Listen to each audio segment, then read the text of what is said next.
बिस्मिल्लाहिर्रहमानिर्रहीम, अस्सलाम वालेकुम, गुड मॉर्निंग, सुबह खैर। सुबह के रंग एम न्यूज़ के संग में मैं हूं नाज़िश खटक और मेरा साथ दे रहे हैं नजमुस साकिब। उम्मीद करता हूँ आप सब लोग खैरियत से होंगे, जहाँ पर भी होंगे खुशबाश होंगे। आप सभी को हफ्ते का आगाज़ बहुत बहुत मुबारक हो। मंडे है, एक नई एनर्जी और एक पॉजिटिव एनर्जी के साथ आप लोग स्टार्ट करें। ख़वातीन हज़रात, बढ़ते हैं सुबह की खबर की तरफ। और सबसे पहले हमारे पास खबर ये है कि जो हालिया सूरत हाल चल रही थी उसमें इस्लामाबाद मुकम्मल तौर पर बंद था। इस्लामाबाद के रेड जोन जो थे वो सील थे, पब्लिक ट्रांसपोर्ट बंद थी, आने जाने के रास्ते भी बंद थे, इस्लामाबाद के अंदर के मेट्रो सर्विसेज भी बंद थी, जिसको नायब वज़ीर आज़म इसहाक डार जो है उन्होंने कहा है कि हर तरफ जो है वो अब इस्लामाबाद के रास्ते खोल दिए गए हैं, क्योंकि मुज़ाकरात किसी भी पेज पर नज़र नहीं आ रहे और कोई सूरत हाल नज़र नहीं आ रही कि पाकिस्तान में मुज़ाकरात होते हुए हमें दिखाई दे रहे हों। नायब वज़ीर आज़म और वज़ीर ख़ारजा इसहाक डार ने कहा है कि इस्लामाबाद में सरीना होटल और रेड जोन के अतराफ़ ट्रैफिक की तमाम तर पाबंदियाँ जो हैं वो ख़त्म कर दी गई हैं। और उन्होंने अपना ये बयान जारी किया एक्स पर, जिसमें उन्होंने कहा कि इस्लामाबाद में सरीना होटल और रेड जोन के अतराफ़ ट्रैफिक पाबंदियाँ आज ख़त्म हो गई हैं और अहले पाकिस्तान बिलखुसूस इस्लामाबाद रावलपिंडी के शहरियों के सब्र और ताउन पर दिल की गहराइयों से शुक्रिया अदा करता हूँ। वो बनता भी था जी बिल्कुल हुकूमत की तरफ से, और हम भी उस दिन यही कह रहे थे कि जितना हमने सर्वाइव किया है और इस्लामाबाद में रहना इसी तरीके से है कि कुछ भी हो तो आपके घर के बाहर जो है ना वो रोड्स बंद हो जाती हैं। इनफैक्ट इस्लामाबाद की रोड्स की सिचुएशन अब तो ऐसी होती जा रही है, कराची और लाहौर का गुमान होता है कि आप जब भी रश आवर्स में ट्रैवल करें, चाहे वो सुबह के औकात हो या शाम के औकात हो, आपका मूड बिल्कुल नहीं अच्छा रहता। और सुबह आपको अगर किसी भी जगह पर जाना हो तो आपको घंटे का मार्जिन रख कर निकलना पड़ता है।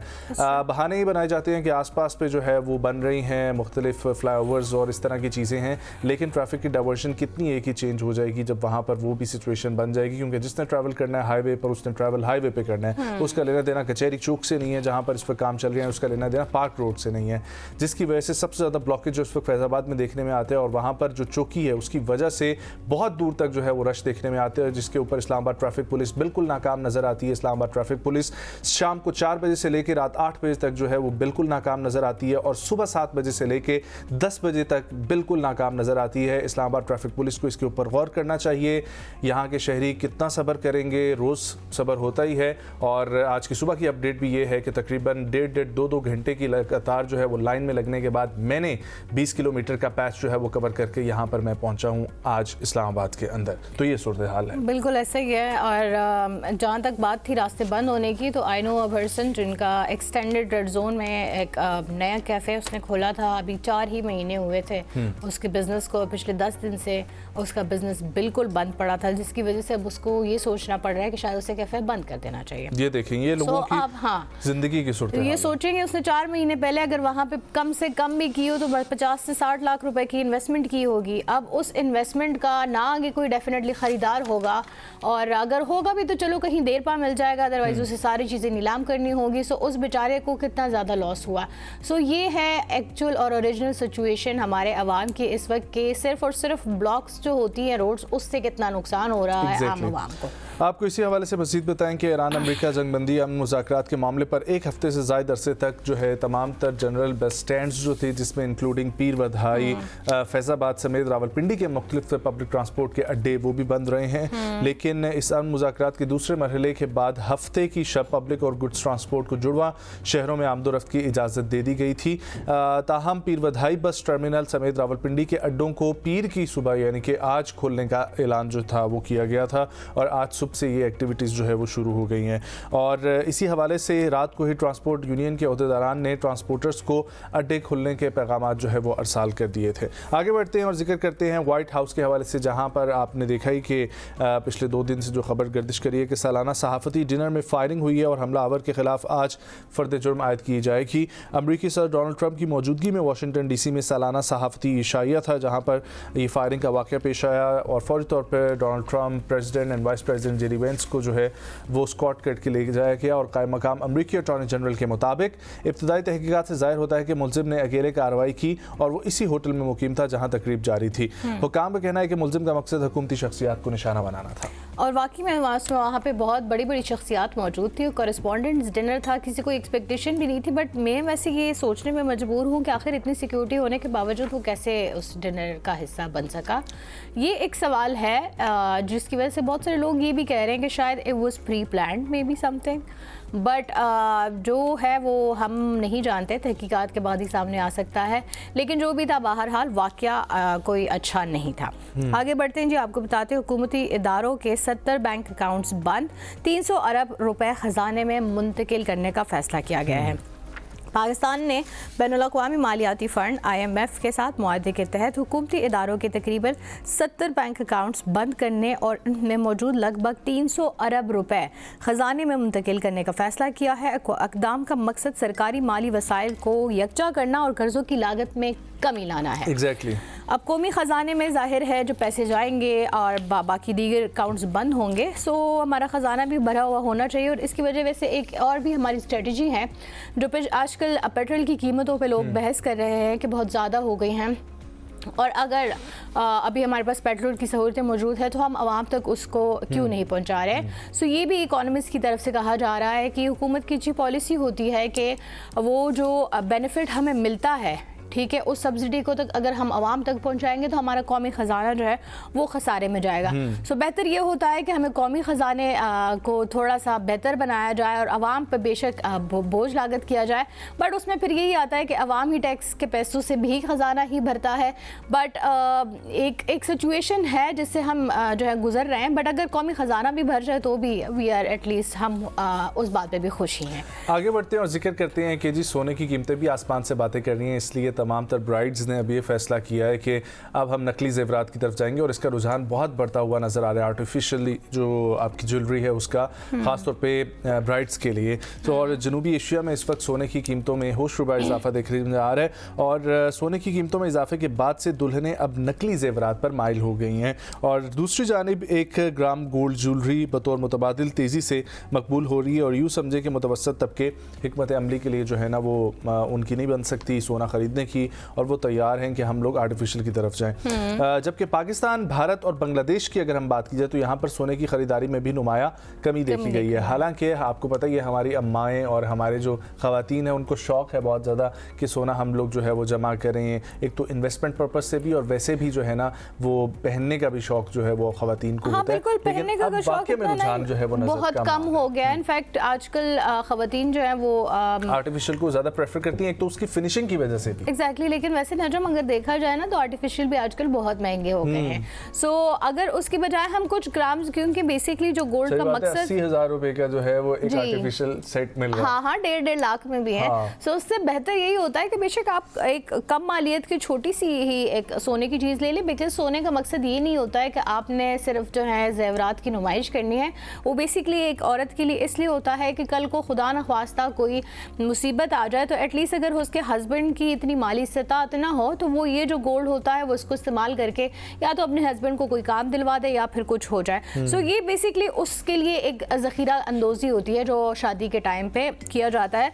लेकिन अब अभी जो हालात आ गए हैं उसमें वैसे भी इंसान सिर्फ यही कर रहा है कि जितने पैसे मिल रहे हैं, जितने महीने की सैलरी है उसमें बमुश्किल जो है वो महीना गुजर रहा है, तो अब ये करना मुश्किल ही हो गया। तो ये भी बहुत अच्छा है। हाँ, तो ये भी बहुत अच्छा है कि शादियों में जो है वो मेरे ख्याल से तो अब शादियों की जो 4 फंक्शन है वो भी कम कर लेना चाहिए, बल्कि अब मैं इसमें भी रुझान देख यार नहीं, पिछले दिनों वो एक खातून की इन्होंने बात की है, सबा हमीद ने इस पे अपना उसने कहा कि जिनका बात उसकी भी बिल्कुल ठीक है, जेन्युइन है। बात मुझे लगी है कि उन्होंने जिस एंगल से ये बात पेश की है ना कि उन्होंने कहा जिनकी इस्तिताअत है, हाँ जिनकी इस्तिताअत है वो बेशक बढ़ चढ़ के करें, इसमें कोई बुराई नहीं है, क्योंकि ये भी बहुत बड़ी इंडस्ट्री है। इसमें वेंडर्स होते हैं, केटरिंग वाले होते हैं, सबकी रोजगार लगे होते हैं, फूलों वाले होते हैं। और वाकई में ये बात फैक्ट है, कुछ लोग जो है वो इंतजार इस सीजन का करता है, हाँ इंतजार ही करते हैं कि सीजन आएगा तो उनकी मजदूरी लगेगी। तो जिनकी इस्तिताअत है वो बेशक करें, लेकिन जिनकी इस्तिताअत नहीं है और पता है क्या, मैं भी अपनी शादी से पहले जो है ना वो ये बोलता रहा कि सादगी से करूंगा, लेकिन सादगी से एट द एंड जो है ना वो रिश्तेदार सादगी से नहीं बिल्कुल मैंने सादगी होने दी, आपके घर वालों ने सादगी मेरे घर वालों ने भी। और एट द एंड जब वो दिन आते हैं ना तो आपका भी दिल करता है कि यार थोड़ा हल्ला गुल्ला हो, मस्ती हो, ठीक है, दोस्त इकट्ठे हो, फैमिली इकट्ठी हो और ये हो वो हो। तो उसके लिए कितने फंक्शंस किए थे आपने कितने फंक्शन मैंने किए थे? 1 2 3 4 5 फंक्शन, लेकिन एक भी फंक्शन पे हमें नहीं बुलाएगा यार। उस टाइम आपकी और मेरी ज्यादा ज़्यादा जो है वो नहीं हमारी है बहुत पुरानी, बट हाँ हम आउट ऑफ टच जरूर हो गए थे। That's very true. मैं जब यहाँ आई तो मुझे पता चला कि अच्छा नजम आप शादीशुदा हैं, अल्लाह आपको खुश रखे। बट यही बात है कि जिनकी इस्तिताअत है बेशक वो करें, बहुत धूमधाम से करें सब। इनफैक्ट अब तो एक और भी फंक्शन ऐड हो गया कि पहले जो है वो मेहंदी बारात वलीमा कवाली होती थी, अब जो है एक दिन प्रॉपर वाकई में गरीबों का खाना भी होता है, सो जो कि बहुत अच्छी बात है। बेगम की दोस्त की जो है वो शादी हुई है और उनके यहाँ पता नहीं कितने फंक्शन थे, ऐसा लग रहा था वो भी अंबानी की शादी है, खत्म ही नहीं होगी। हाँ मेरी भी एक दोस्त है, उसकी उधर भी तंबोला नाइट भी चल रही है, एक स्पेशल तंबोला नाइट थी। उसकी शादी में भी हमने आई थिंक मिलाद से पहले शुरुआत की थी, ठीक है। पहले तो डांस प्रैक्टिसेस महीना भर चलती थी, उसके बाद मिलाद हुई, उसके बाद वो शुरू हुआ सिलसिला। तो मैंने ना करते भी उसके 13 फंक्शंस अटेंड किए थे। और ये मैं आज से आपको 4 साल काम किया कि मैं पहले बोला करता था कि पहले हम ये करवाएंगे, फिर ये करवाएंगे, ये करवाएंगे, तमाम चीजें जब हो जाएंगे फिर आखिर मौलाना तारिक जमील साहब से दुआ जो है ना वो भी करवानी जरूरी है। सो जिनकी इस्तिताअत है बेशक वो करें, क्योंकि ये गरीबों के आगे बढ़ते हैं। पीएसएल का जिक्र करते हैं। पीएसएल के शायकीन जो है वो पुरजोश हैं, तैयार हैं कि काश हमें भी मौका मिल जाए फाइनल और सेमीफाइनल देखने का। और वज़ीर आज़म पाकिस्तान ने एक बड़ा ऐलान कर भी दिया है। पीएसएल के चेयरमैन मोहसिन नकवी ने सोशल मीडिया पर जारी बयान में कहा है कि वज़ीर आज़म शहबाज शरीफ ने तमाशाइयों को स्टेडियम में आने की इजाज़त देने की दरख्वास्त की थी। मोहसिन नकवी ने कहा कि वज़ीर आज़म ने फ्रेंचाइज मालिकान की दरख्वास्त पर वज़ीर आज़म ने पीएसएल फाइनल में फैंस को स्टेडियम आने की इजाज़त दे दी है फाइनली। और चेयरमैन पीसीबी ने फैसले पर वज़ीर आज़म का शुक्रिया भी अदा किया। तो लें जी, अब वो तमाम तर लोग जो इस दफ़ा सीज़न में सोच रहे थे कि पीएसएल नहीं देखने को मिल रहा, फाइनल अब देखने की इजाज़त मिल गई है, तैयारियां पकड़ लें। और अभी तक 4 टीम्स जो है वो ऐसे पहुंच चुकी हैं जिसमें आपकी और मेरी, हम दोनों की टीम्स जो है ना वो मौजूद है। पेशावर ज़ल्मी और इस्लामाबाद यूनाइटेड, इसके अलावा पहली दफ़ा आईयू हैदराबाद किंग्स भी मौजूद है और मुल्तान सुल्तान भी मौजूद है। तो हमें जाना चाहिए। वैसे लाहौर कदाफी स्टेडियम में होगा, अगर किसी को जाने का दिल कर रहा है, बट लाहौर में इतनी गर्मी में जाने का मेरा तो बिल्कुल ही सोच के ही सिर्फ ना मुझे कुछ हो रहा है, क्योंकि 4 दिन से जितनी गर्मी इस्लामाबाद में पड़ रही है, तो सोचो लाहौर में तो उसके बिल्कुल आप डबल कर लें इस्लामाबाद की गर्मी को। सो आई डोंट थिंक सो, मेरा कोई ऐसा इरादा नहीं है इतनी गर्मी में झुलसने का। अभी सारे मैचेस हमने टीवी स्क्रीन पे ही देखे हैं, तो आई थिंक आगे भी हम टीवी स्क्रीन पे देखें। लेकिन जिन लोगों को जाना है वो बेशक जाइए और फैमिलीज़ के साथ भी इंजॉय कीजिए। यही कुछ एंटरटेनमेंट होती है हमारी मुल्क वालों के लिए, कौम के लिए, कि फैमिली के साथ कुछ ऐसे इवेंट्स एंजॉय किए जाए। सो प्लीज़ ज़रूर जाइएगा। आगे बढ़ते हैं। दुनिया भर में मसनूई ज़हानत के डेटा की मुबैना चोरी हो रही है, जिस पर चीनी AI कंपनियों के खिलाफ मुहिम शुरू हो गई है। चीनी कंपनियों के खिलाफ? हाँ, तो चीनियों को बताया गया है कि जी ऐसा हो रहा है। अमरीकी महकमा खारजा ने दुनिया भर में अपने सफारती मिशंस को हिदायत दी है कि वो इत्तेहादी ममालिक को चीनी कंपनियों की जानिब से मसनूई ज़हानत की टेक्नोलॉजी के मुबैना गलत इस्तेमाल और चोरी के खतरात से आगाह करें। ये भी अमेरिकन रिपोर्ट्स हैं, तो जी एक कैसे चीन के अगेंस्ट नहीं हो सकती? आई थिंक उनका खदशा ये है कि शायद चीनी एक कंपनी है जिसका नाम है डीप सी, ठीक है, उस कंपनी पे ये इल्ज़ाम है कि शायद वो ऐसी कार्रवाइयों में, हाँ, कि अमेरिका की एक जामिया रिपोर्ट है, एक न्यूज़ एजेंसी है जिसने ये रिपोर्ट शाया की है, जिसके मुताबिक उन्होंने कहा है, या एग्जैक्टली अगेन अमेरिका की तरफ से है। अब उन्होंने बोला है कि जी ऐसा हो रहा है, अब आगे इस पे इंक्वायरी होगी, तहकीकात होगी, तो पता चलेगा कि आया इट इज़ ट्रू और नॉट। और वैसे भी आजकल तो हम बहुत ही देख रहे हैं कि जी हैकिंग भी बहुत ज़्यादा हो रही है, वेबसाइट्स हैक हो रही है, सब कुछ हैक हो रहा है। So may be it is another stunt by another country, ताकि वो चाइना को अब थोड़ा सा क्या कह सकते हैं, दचका लगे। लेकिन लेट्स सी, जब तहकीकात सामने आएंगी तो ही पता चलेगा। आगे बढ़ते हैं। आगे बढ़ते हैं।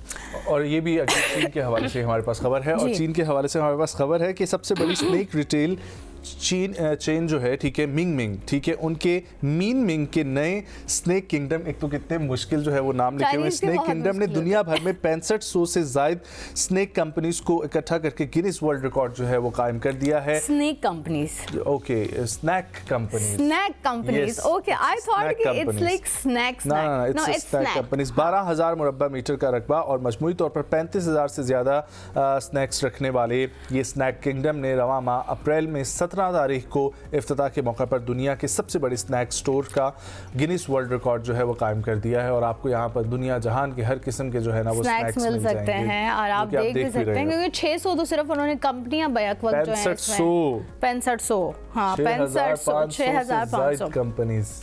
तो सोचे जो है 12,000 मुरब्बा किलोमीटर का रकबा है, 6,500 डिफरेंट स्नैक कंपनीज है. सो मेरा तो वैसे दिल कर रहा है कि I should have like you know visited there because snacks I love snacks. Kokomo भी मिलेंगी डेफिनेटली. मेरी बहन कोकोमो की बहुत बड़ी फैन है. अच्छा. वो बचपन से लेकर, अच्छा वैसे उसका ये भी था कि बचपन में होता है ना, कुछ लोग जो हैं बहुत चिट्टे होते हैं, कुछ लोग जो हैं वो थोड़े डार्क होते हैं. सो बचपन से ना ग्रोइंग अप वो थोड़ी सी ना उसका कॉम्प्लेक्शन थोड़ा डार्क था, ठीक है. लेकिन वो कोकोमो बहुत खाती थी. लेटर और जो बड़ी हुई है तो माशाल्लाह से वो इतनी गोरी चिट्टी, और सब उससे पूछती क्या इस्तेमाल कहती कोकोमो खाती थी. वाह. तो सब आप लोग भी इस्तेमाल करें. कोकोमो इस्तेमाल करें. ये चाइना मिट्टी, ये मुल्तानी मिट्टी, ये सब चीजें छोड़ दें. स्किन केयर रूटीन सबसे बेस्ट है, कोकोमो खाया करें. आगे बढ़ते हैं और दुबई का जिक्र करते हैं, जहां पर हमारी कौमी अदाकारा बुशरा अंसारी का कहना है कि दुबई की ब्रांडेड दुनिया से उलझन होती है, वहां सब कुछ बनावटी है.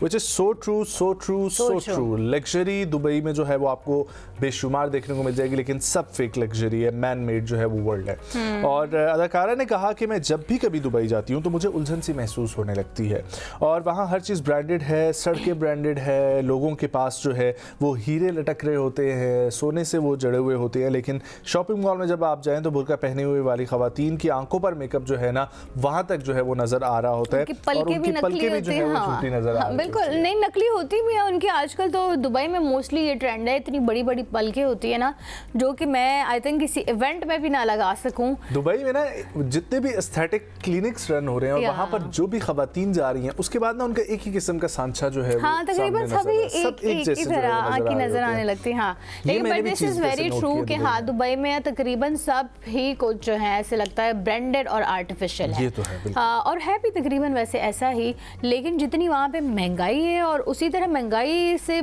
छोड़ो, लोग लदे हुए होते हैं पैसों से. वो वही कह रही है कि लाखों के लोगों ने परफ्यूम लगाए होते हैं, लाखों के लोगों ने पर्स उठाया होता है. सो कहते हैं वहाँ जाके आपको वैसी कॉम्प्लेक्स शुरू हो जाता है, और that is true.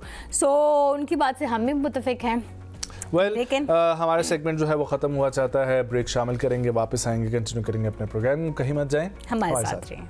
Welcome back viewers. इस सेगमेंट में हम लोग बात करेंगे ईरान अमेरिका जंग के हवाले से. पाकिस्तान में मुज़ाकरात होने थे लास्ट वीक, लेकिन वो मुज़ाकरात नहीं हो सके. एक्सपेक्टेड था कि अमेरिकी वफ़द यहाँ पर आएगा, लेकिन डोनाल्ड ट्रंप ने जिस तरीके से ट्वीट किया कि उन्होंने 18 घंटे के ट्रैवल करके जाने का कोई मकसद नहीं. अगर बात करनी होगी ईरान को तो वो फ़ोन पे हो जाएगी. अलबत्ता वज़ीर ख़ारजा ईरान अब्बास इराक़ची जो है वो पाकिस्तान के दौरे पर आए थे, और मुख्तलिफ ममालिक का और भी उन्होंने दौरा किया. कुछ पेशरफ्त सामने ये आई है कि ईरान की आबनाए हर्म्स खोलने और जंगबंदी के खात्मे के लिए नई तजावीज़ जो है वो अमेरिका को मौसूल कर दी गई हैं, जिसके मुताबिक ईरानी तजवीज़ का मकसद जो है ना वो इस हसास मामले को फ़िलहाल पसे पुश डालकर फौरी तौर पर किसी मुआहदे तक पहुँचना है. और तजज़ियाकारों के मुताबिक अगर नाकाबंदी ख़त्म हो जाती है और जंग का खात्मा हो जाता है तो अमरीकी सदर डोनाल्ड ट्रंप अपनी वो अहम सफारती बरतरी खो सकते हैं, जिसके ज़रिए वो ईरान को यूरेनियम के ज़खायर ख़त्म करने और यूरेनियम की अफजूदगी रोकने पर आमादा जो है वो करना चाहते हैं.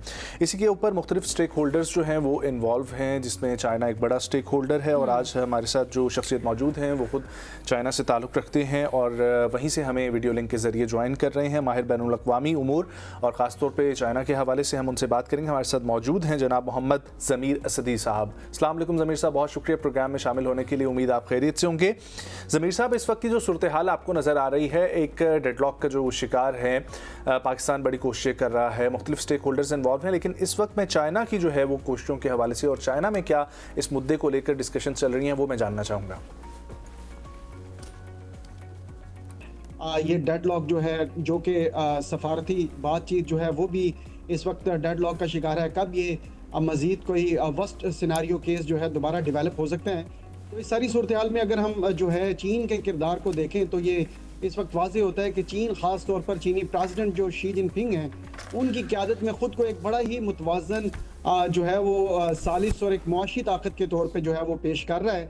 और ये जो तसादुम इस वक्त चल रहा है, इसमें भरपूर कोशिश है चीन की कि किसी न किसी तरीके से स्टेबिलिटी जो है वो हासिल की जाए और मफाहमत जो है दोनों ममालिक के माबैन वो किसी नतीजा खेज इंजाम पर जो है वो पहुँचे.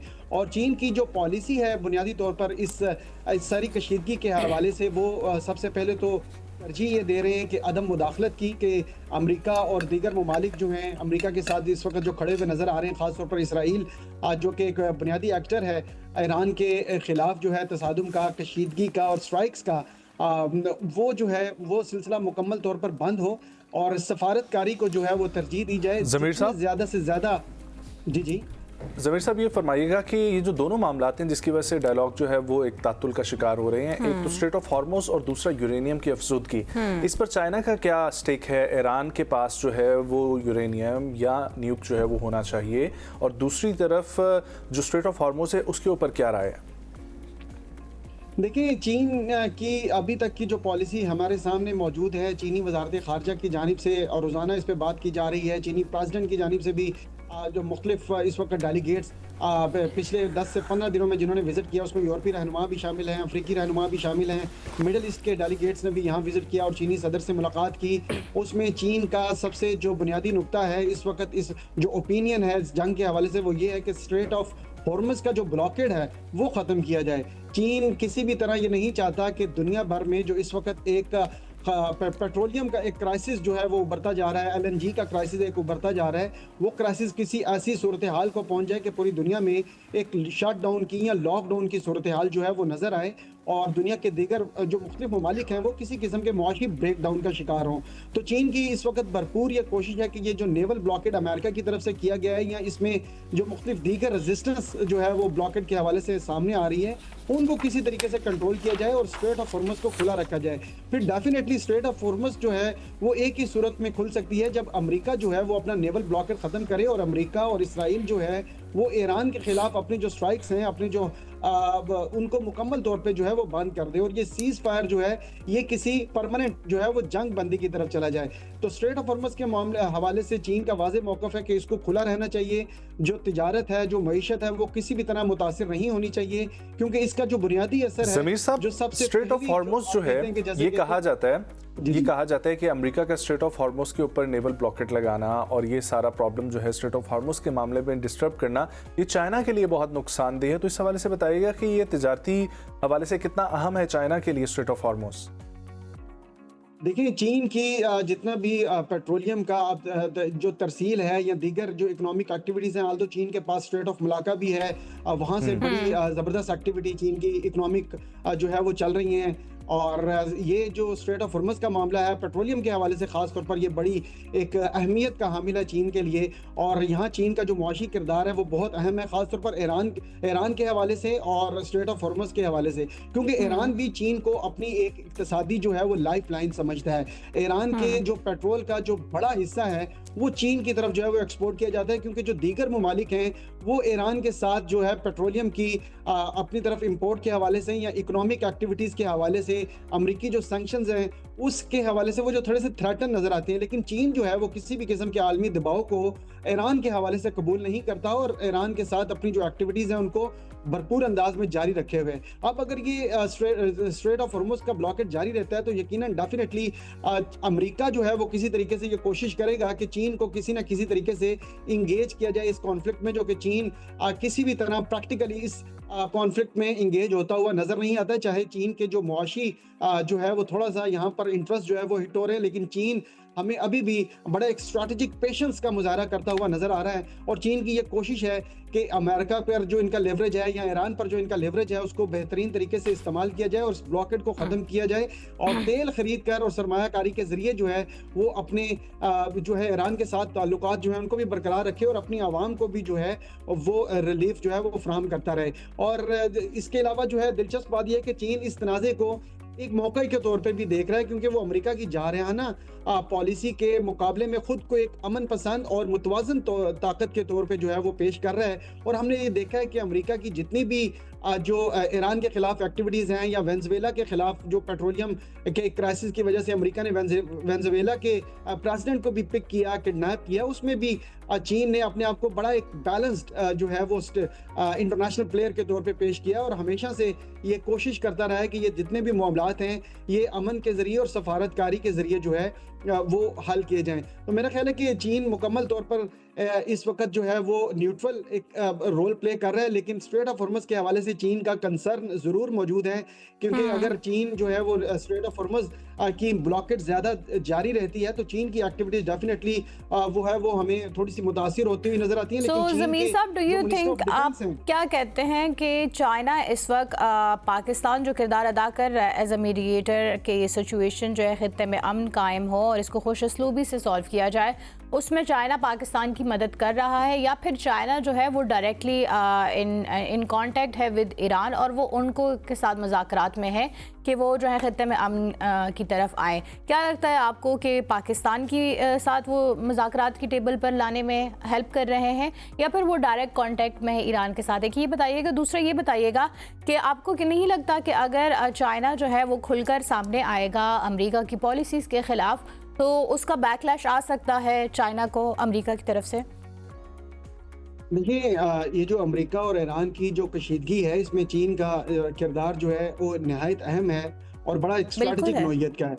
और बिल्कुल। चीन खुद को इस तनाज़े में किसी भी तरह एक फ्रीक के तौर पर जो है वो पेश नहीं कर रहा, बल्कि एक बड़ा ही मुतवाज़िन मीडिएटर और एक शराकतदार और एक इस्तेहकाम के हामी के तौर पर जो है वो पेश कर रहा है। और चीनी सदर जो है शी जिनपिंग जो है, उनकी पॉलिसी जो है इस हवाले से बड़ी वाज़ेह है और इस असूल पर मबनी है कि किसी भी तरीके से ये तसादुम जो है वो ख़त्म होना चाहिए और इसको सफारतकारी और दबाव के बजाय जो है मुज़ाकरात और जंग के बजाय मुआशी ताउन को फ़रोग़ देकर आगे बढ़ाया जाए।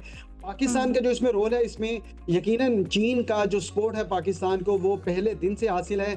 हमने देखा है जब इसहाक डार जो वज़ीर ख़ारजा और डिप्टी प्राइम मिनिस्टर हैं पाकिस्तान के, और उन्होंने जब इनिशिएट किया इस सारे मामले को कि ईरान और अमेरिका के माबैन जो है वो हम मीडिएशन का रोल जो है वो प्ले करेंगे, जिसे ईरान ने और अमेरिका ने बैक वक्त तस्लीम किया। तो जब इसहाक डार साहब ने ईरानी क़यादत से मुलाकातें की तो उसके बाद फौरी तौर पर उन्होंने बीजिंग का विज़िट किया और चीनी वज़ीर ख़ारजा वांग यी के साथ मुलाकातें की, और उस मुलाकात के बाद चीन और पाकिस्तान ने मुत्तफ़िका तौर पर एक लाहे अमल पेश किया, जिसका मकसद ये था कि ईरान और अमेरिका के माबैन जो सालिसी का अमल है उसमें पाकिस्तान को भरपूर सपोर्ट किया जाए, पाकिस्तान को इनकरेज किया जाए और ईरान और अमेरिका के माबैन कुछ ऐसे नकात जो हैं वो तरतीब दिए जाएं जिस पे दोनों ममालिक जो हैं बआसानी एग्रीमेंट कर सके। तो चीन का रोल पाकिस्तान के हवाले से वो बड़ा इंपॉर्टेंट है। वैसे भी चीन और पाकिस्तान हमेशा से इलाकाई सतह पर और बैनुल अक़वामी सतह पर हमेशा से एक दूसरे को सपोर्ट करते हुए नजर आए हैं, और इस जंग में खास तौर पर चीन ने पाकिस्तान को हमेशा अपनी भरपूर हमायत जो है तमाम मीडिएशन का जो अमल है उसमें जो है वो पेश की है। और जैसे आपने बात की कि यकीनन जी ज़मीर साहब ये फरमाइएगा कि आप जो है वो आने वाले दिनों में क्या देख रहे हैं? ये जो ईरान की तरफ से नई तजावीज़ शेयर की गई हैं अमेरिका को, ऑल्दो वो डिस्क्लोज नहीं हुई, लेकिन उसमें जो तज्ज़ियाकारों की राय है, जो ज़राए के मुताबिक ख़बरें पता चल रही हैं वो यही हैं कि यूरेनियम की अफसूदगी के हवाले से उसमें ज़्यादातर जिक्र है, और उसमें चूँकि अमेरिका ये चाहता है कि मुकम्मल तौर पर जो है उसका ख़ात्मा किया जाए, लेकिन ईरान कुछ और चाहता है। तो न्यूक्लियर के हवाले से इस वक्त चाइना की राय जो है वो क्या है ईरान को लेकर? देखिए, चीन ने डेफिनेटली वही बात की है कि हम ये जो कशीदगी है इसको आप सफारतकारी के ज़रिए हल करें, जो कॉन्फ्लिक्ट है उसको इकोनॉमिक डेवलपमेंट की तरफ लेके जाएं, और जो अदम मुदाखलत है उसको जो है ख़त्म करें। ये तीन वाज़ेह चीज़ें हैं जो चीन बार बार बयान कर रहा है कि अगर आप इस तसादुम को ख़त्म करना चाहते हैं तो इन तीन चीज़ों पर आपको जो है वो अमल करना पड़ेगा। और उसमें डेफिनेटली सबसे पहला और अहम नुक्ता यही है कि ईरान के ख़िलाफ़ जो अमेरिका और इजराइल की जो स्ट्राइक्स हैं वो मुकम्मल तौर पर जो है ये जो सीज़ फायर है इसको परमानेंट जो है वो जंग बंदी की तरफ जो है वो जो है मुंतकिल किया जाए। तो इसके हवाले से जी, इसके हवाले से जो है ये मौजूदा सूरत हाल जो है वो गैर यकीनी का शिकार ज़रूर है, लेकिन इसे मेरे ख्याल में एक ऑन गोइंग प्रोसेस के तौर पे जो है वो मैं इसको लेता हूँ, क्योंकि एक तरफ हम देखते हैं कि सीज़ फायर भी जारी है और नेवल ब्लॉकेड अमेरिका का ईरान के खिलाफ जो है वो भी जारी है। ईरान ने अपना भी एक कंट्रोल स्ट्रेट ऑफ हॉर्मुज़ पे रखा हुआ है,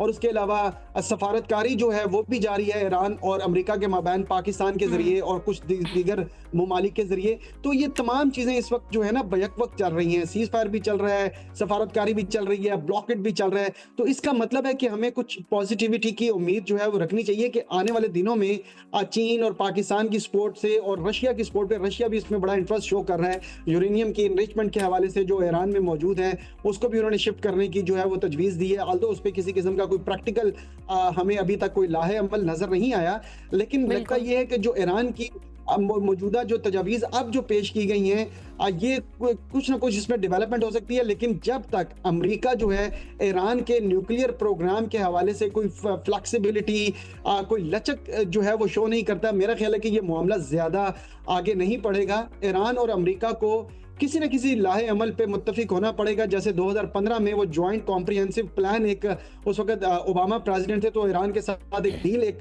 जो है वो साइन की गई थी, बड़ी कॉम्प्रिहेंसिव किस्म की।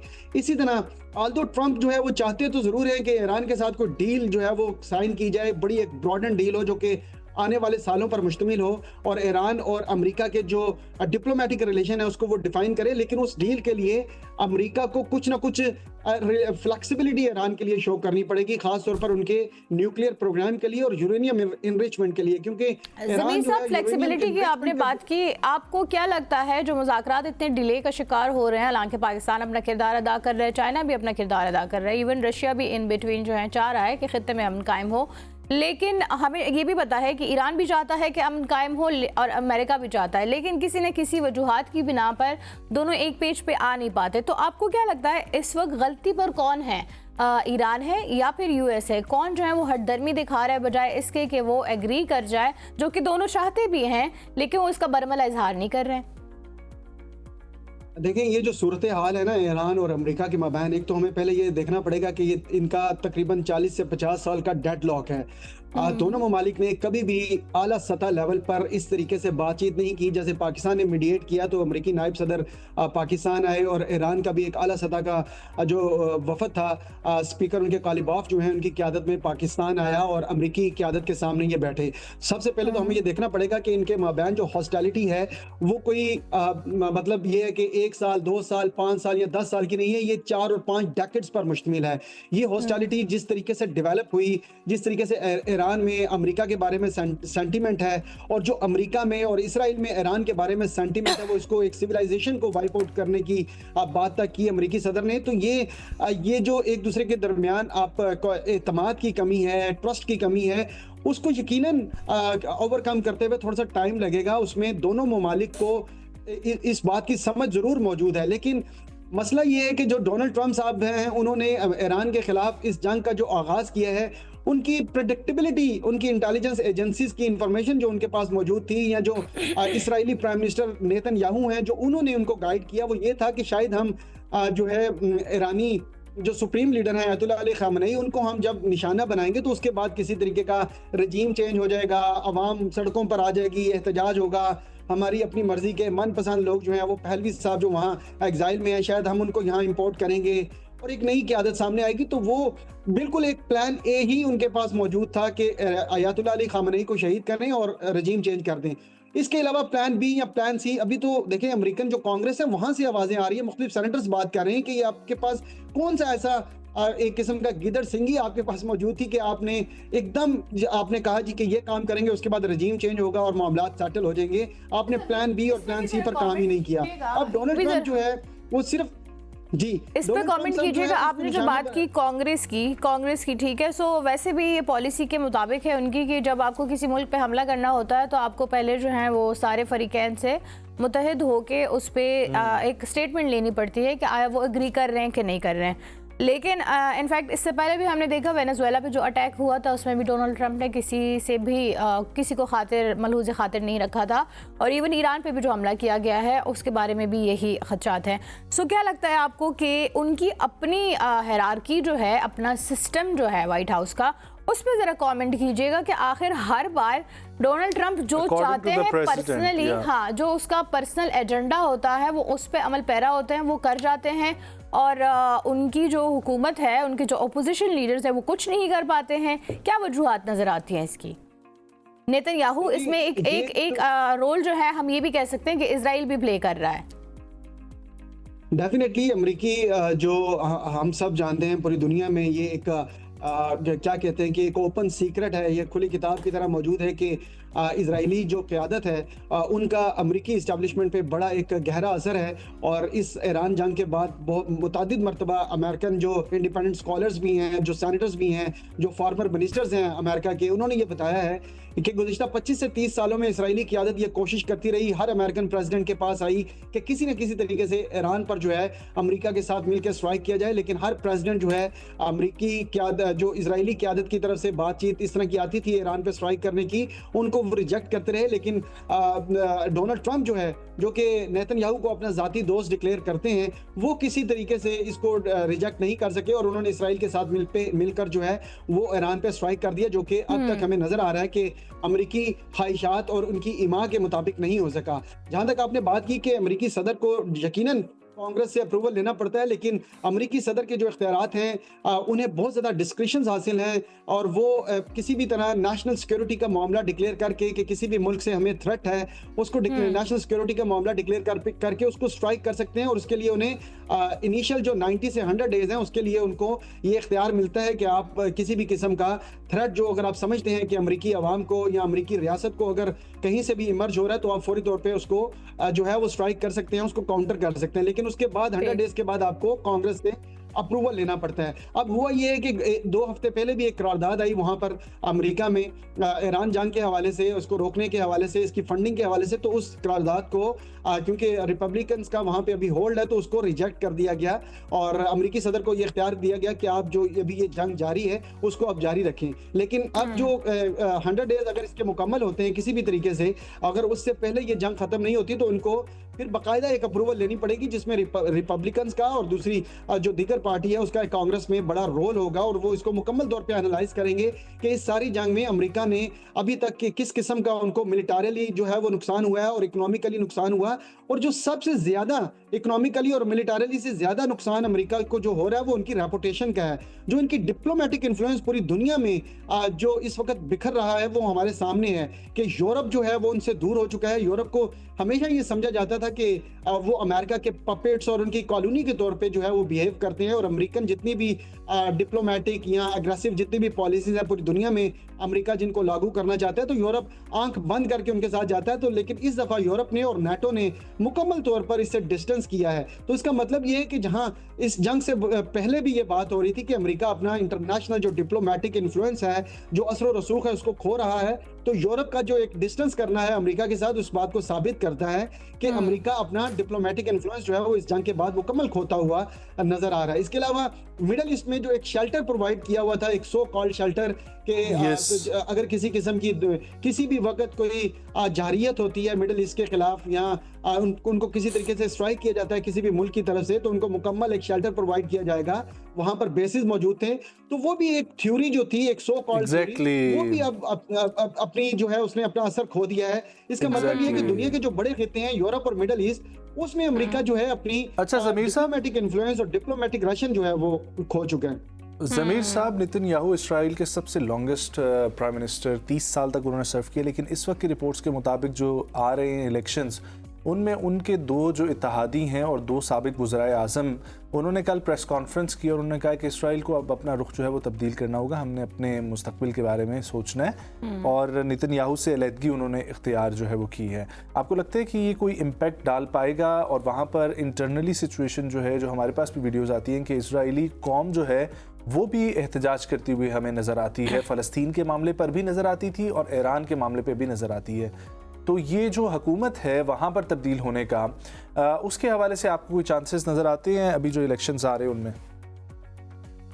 देखिए, आपने बिल्कुल ठीक कहा कि नेतन्याहू जो है वो एक बड़े लंबे अरसे से एक तो उन्होंने बतौर वज़ीर आज़म वहाँ सर्व किया, लेकिन उससे भी पहले उनकी जो हिस्ट्री है, जब से वो पॉलिटिक्स में मौजूद हैं, वो हमेशा से बड़े एक सख्त गिर सियासतदान के तौर पर जो वहाँ पर रहे। उनका जो मौक़िफ़ था ईरान के हवाले से, ग्रेटर इसराइल के हवाले से, मिडल ईस्ट के हवाले से, या उनके जितने भी बॉर्डरिंग जो कंट्रीज़ हैं, बल्कि अब तो बॉर्डरिंग कंट्रीज से बढ़कर वो हमेशा से अपने इस मौक़िफ़ को बड़ा एक सख्त तरीके से बयान करते रहे। और उनकी ये जो सोच थी 1980s और 90s की भी अगर आप उनकी वीडियोस देखें तो वो उसमें बरमला इस बात का इजहार कर रहे हैं कि किस तरीके से हमने इसराइल की सरहदों को बढ़ाना है, इसराइल को ग्रेटर इसराइल की तरफ लेके जाना है, पैलेस्टाइन के मुख्तलिफ इलाके जो है उनको कैसे एनेक्स करना है, ईरान को कैसे कंट्रोल करना करना है। तो ये नेतन्याहू जो है गुज़िश्ता तकरीबन 40 साल से ये बात बार-बार दोहराते आ रहे हैं। और मेरा अपना ये ज़ाती ख़्याल है कि इसराइल में इसराइली अवाम डेफ़िनेटली इस वक़्त तक की जो पॉलिसियाँ हैं नेतन्याहू की, हमें नज़र आ रहा है कि उनके ख़िलाफ़ मुख़्तलिफ़ औक़ात में एहतजाज भी होते रहे हैं। जंग बंदी के लिए जो है वो आवाज़ें भी वहाँ पर उठ रही हैं। गज़ा में ख़ास तौर पर जिस तरह से मज़ालिम जो ढाए गए नेतन्याहू जब जो है इनकी क़यादत में, तो वो तो एक बिल्कुल ही इनकी इसराइल की तारीख़ का एक शर्मनाक एक बाब है जिसको पूरी दुनिया में किसी ने तायद नहीं की। आल्दो इसराइल का हाथ रोकने में चाहे वो नाकाम हुए, लेकिन क्योंकि अमेरिका की हमेशा से सपोर्ट रही है इसराइल को, तो कोई आगे बढ़कर उनको रोक नहीं सका। लेकिन इसराइली अवाम भी ये समझती है कि ये जो कुछ इस वक्त इसराइली वज़ीर-ए-आज़म नेतन्याहू है उनकी क़यादत में, चाहे वो गज़ा में हुआ और अब ईरान में हो रहा है, ये एक यकीनन एक ब्रुटैलिटी है, ये जुल्म है और ये शर्मनाक तारीख़ है। डेफिनेटली ये शर्मनाक तारीख है जिसके ऊपर पूरी दुनिया इसको कंडेम कर रही है। बहुत शुक्रिया मोहम्मद ज़मीर असदी साहब हमारे साथ मौजूद थे चाइना से। चाइना का रोल और इस वक्त के ईरान अमेरिका की जो सूरत हाल पिछले हफ्ते से चल रही है उसके ऊपर गुफ्तगू कर रहे थे। विल होप कि जी ये जो नई तजावीज़ पेश की गई हैं ईरान की तरफ से, इस पे अमेरिका कोई सीरियसली सोचे और ये मुस्तकिल जंगबंदी की तरफ हम लोग बढ़ सकें। हेडलाइंस का वक्त हुआ चाहता है, वापस आएंगे। हमारे साथ स्टूडियोज़ में एक खसूसी हमारी गेस्ट मौजूद हैं and we gonna talk about the Kashmir issue between Pakistan and India और कश्मीर में होने वाली भारतीय जारवियत के हवाले से। एक छोटा सा वक्फा हमारे साथ। बैक व्यूवर्स, इस सेगमेंट में हम लोग बात करेंगे पाकिस्तान और भारत का एक मसला कश्मीर, ठीक है, जो अरसे दराज से चलता आ रहा है। और कश्मीर के अंदर हालिया सूरत हाल अभी भी यही है कि चाहे आप फ़लस्तीन की बात करें, ईरान की बात करें, लेकिन हम निगलेक्ट नहीं कर सकते कश्मीर को। और कश्मीर के अंदर जुल्म सितम जो है जब से ये दोनों नेशंस जो है डिवाइड हुई हैं वो कंटिन्यूस है। वहाँ के रहनुमाओं को और वहाँ के लोगों को जो तकलीफ़ पहुँचाई जा रही हैं वो पूरी दुनिया के सामने है। लेकिन आज हम बात करेंगे ख़ुसूसी तौर पर वहाँ के रहनुमा जनाब यासीन मलिक साहब के हवाले से। और 2022 में एक झूठे टेरर फंडिंग केस में उनको लाइफ इम्प्रिजमेंट हुई और अब दोबारा NIA की जानिब से इंडियन एजेंसी की तरफ से दरख्वास्त की गई दिल्ली हाई कोर्ट में जो केस जारी व सारी है लाइफ इम्प्रिजमेंट को डेथ पेनल्टी में तब्दील करने के हवाले से। उसकी नेक्स्ट हेयरिंग है 21 जुलाई को और इसमें यासीन मलिक साहब ख़ुद जो है वो अपनी काउंसिल के बगैर अपने केस को डिफेंड कर रहे हैं।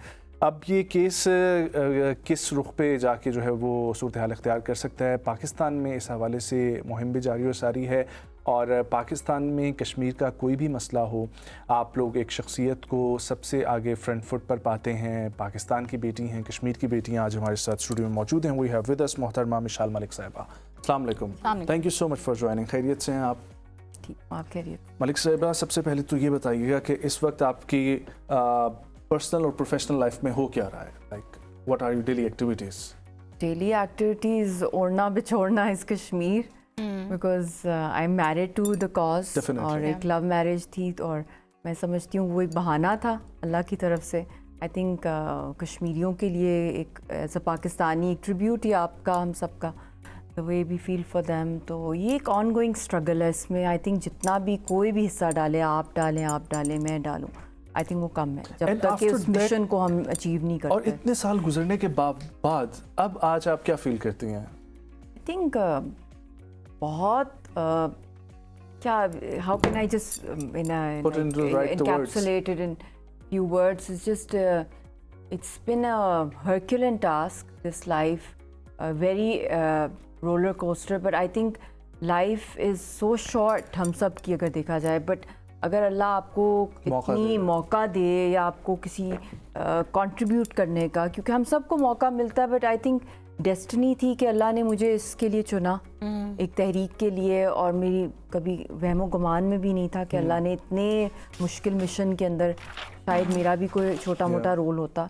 तो I think missions goals should be larger than life.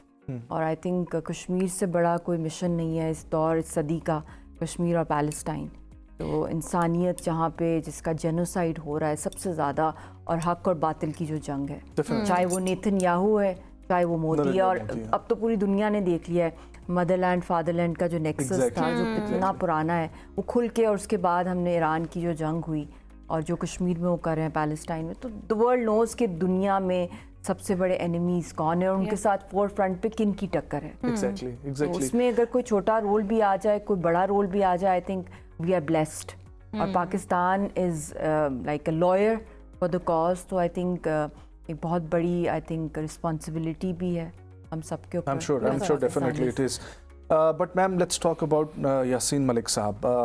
पूरा पाकिस्तान उनको जानता है, उनके बारे में बचपन से हम भी सुन रहे हैं.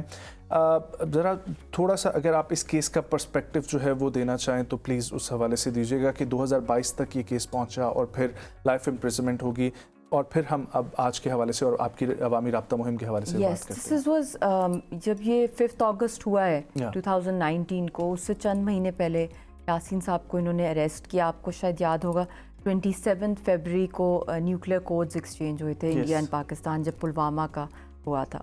तो उससे 2-3 दिन पहले ही हमारे घर पे रेड हुई थी और उससे कुछ दिन पहले 22 फरवरी हमारी 10th वेडिंग एनिवर्सरी को दे अरेस्टेड यासीन.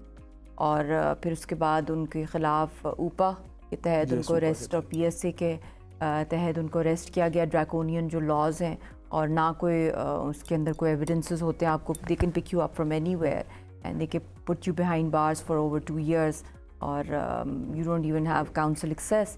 फिर उस वक्त उन्होंने श्रीनगर से जो है शिफ्ट किया उन्होंने कोठी बाग और श्रीनगर के अंदर, और फिर उसके बाद उनको जम्मू से फिर इनको मई के महीने में, जहाँ पे वो अब तक हैं NIA की कस्टडी में थे, और वहाँ पे हम तिहाड़ में वो शिफ्ट हुए मई के महीने में 2019.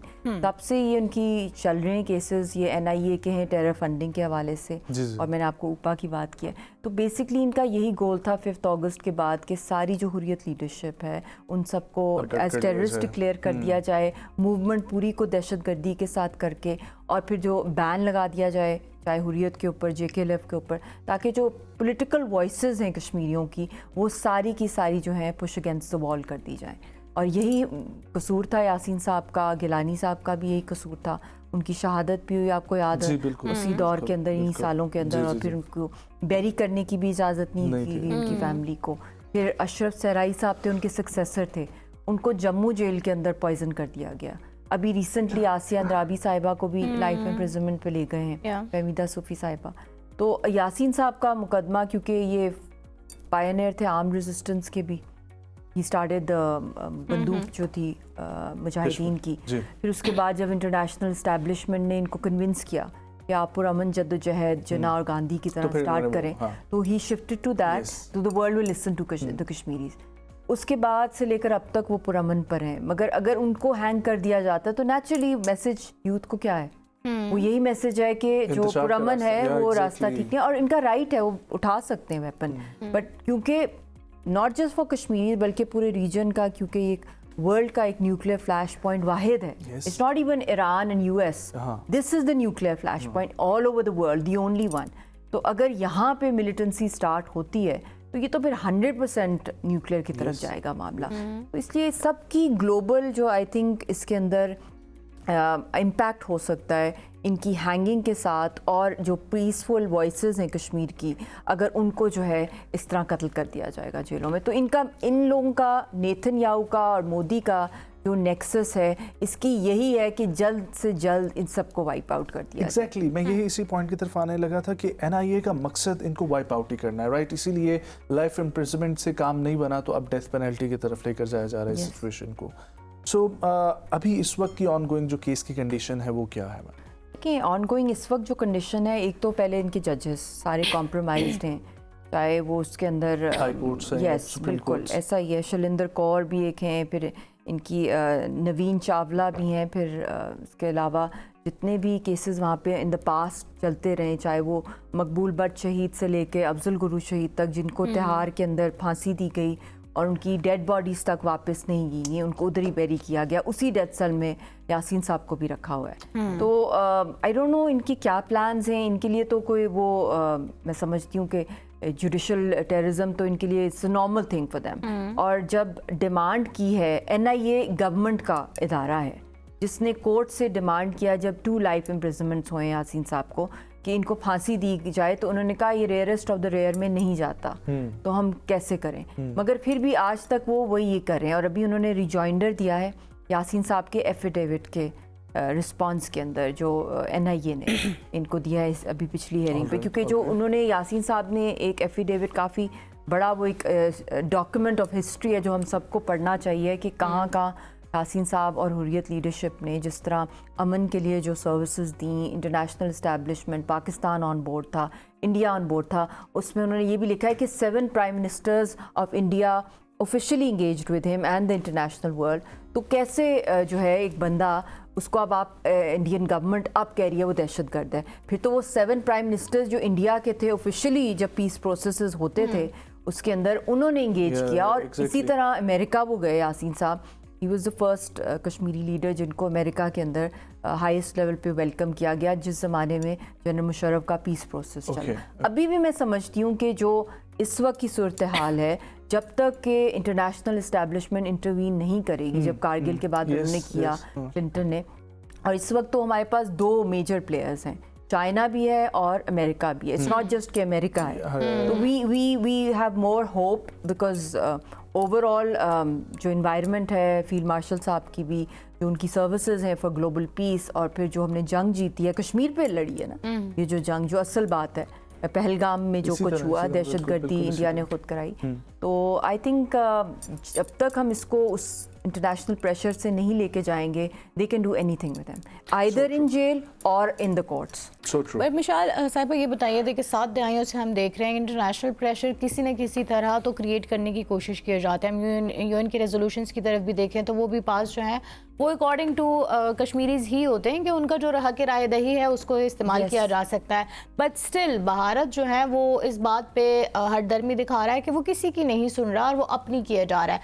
जैसे हम देख रहे हैं कि फ़लस्तीन में जो इजराइल कर रहा है, ठीक है, हालांकि पूरी दुनिया उस पर मजम्मत शो कर रही है, लेकिन स्टिल वो अपनी हटदर्मी दिखा रहा है। वैसे ही मोदी और बीजेपी सरकार मकबूजा जम्मू कश्मीर में कर रहे हैं। तो आपको क्या लगता है कि आखिर अगर यूएस इंटरवीन करे या चाइना इंटरवीन करे भी, तो फिर भी इम्पोज क्या करके इसका हल निकाला जा सकता है, क्या किया जा सकता है? देखिए इस वक्त तो अगर देखा जाए ग्लोबली भी पूरा जो वर्ल्ड ऑर्डर का chaos आया हुआ है पूरे वर्ल्ड के अंदर, I think the credit only goes to Netanyahu and Modi. And then जिस तरह इंटरनेशनल लॉ की इरोजन की गई है ग्लोबली, आई थिंक सबसे बड़े वॉयलेटर्स इजराइल और मोदी इंडिया रहे हैं। UN resolutions, Palestine, Kashmir, genocides इन्होंने की हैं। इन्होंने हर लिहाज से आई थिंक जो इंटरनेशनल जितनी भी ट्रीटीज़ थी, चाहे वो जिनीवा कन्वेंशंस हों, चाहे वो ह्यूमैनिटेरियन लॉ इंटरनेशनल, सबको पार करके इन्होंने जो कुछ जंगल लॉ के थ्रू ही करते रहे। जब तक इनके ऊपर इकोनॉमिक और डिफेंस सैंक्शंस और इंटरनेशनल रेडार के अंडर इनको अकाउंटेबल नहीं किया जाएगा, I do not think this world is going to survive longer because of the weapons that we all have. और जिस तरीके से ये उनको इस तरह with full force immunity use कर रहे होते हैं, and there is nobody to hold them accountable. तो आई थिंक अभी एक टर्निंग पॉइंट दुनिया में आया है। जिस तरह ये ईरान और यूएस की वॉर आई है, इसके अंदर बहुत सी जो वर्ल्ड नेशंस हैं उन्होंने एक लिहाज से बॉयकॉट या स्ट्रांगली कंडेम किया है इजराइल के, और जिस तरह कॉर्नर इंडिया हुआ है after losing the battle with Pakistan. तो आई थिंक अब हमें थोड़ा एग्रेसिवली, अब खाली स्टेटमेंट्स के थ्रू हमने देख लिया है फॉर डेकेड्स यूनाइटेड नेशंस की स्टेटमेंट्स इशू होना, ये रॉन्ग है, ये गलत है, कंडेम करना, that is not enough. You have to establish commission of inquiries, you have to take them to International Court of Justice, International Criminal Courts, इनके ऊपर सैंक्शंस, डिफेंस सैंक्शंस ये सिविलियंस के ऊपर यूज़ करती हैं। और हमने हमेशा देखा है जो ये ऑक्यूपेशन फोर्सेस होती हैं, when they are losing a battle, तो ये सिविलियंस के ऊपर ही गुस्सा, और यही कर रहे हैं। ये जो इजराइल है, ये अब ईरान के साथ ये जो जंग